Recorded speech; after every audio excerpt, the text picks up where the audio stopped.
So Mikael Karlsson joins me now, and he is the president for the European Environmental Bureau.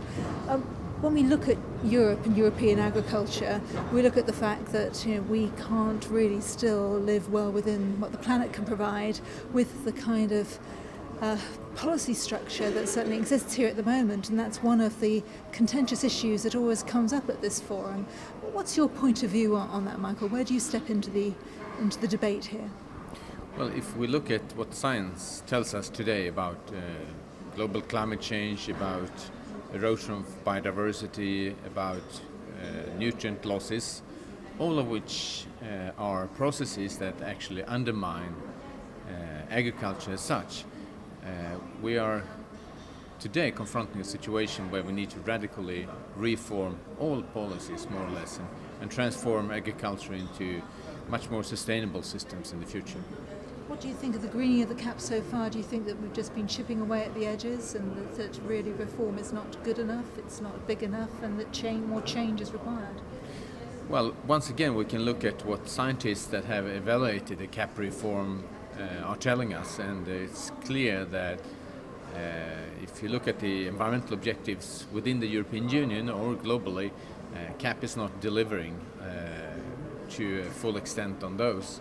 So, I mean, the CAP reform was small changes in an ocean of problems. So I would say we need to go for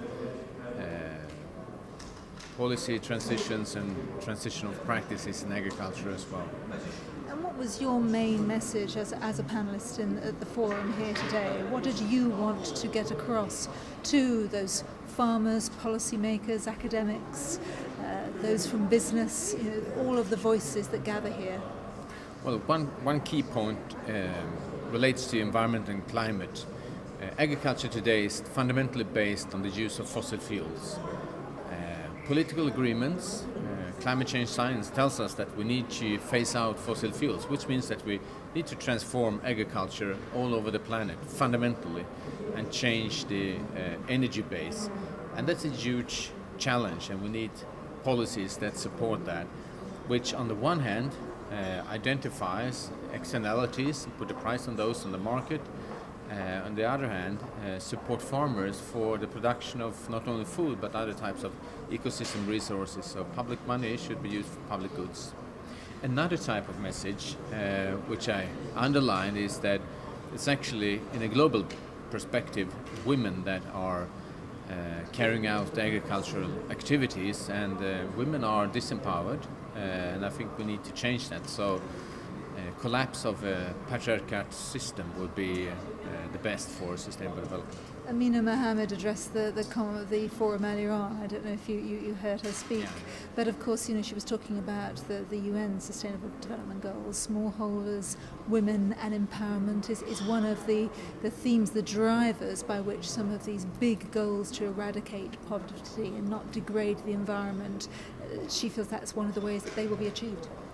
I agree on that, but it's also relevant for Europe. If you take the surveys like the Eurobarometer, it shows that women compared to men have more pro-environment attitudes. They think more about environment in daily behavior.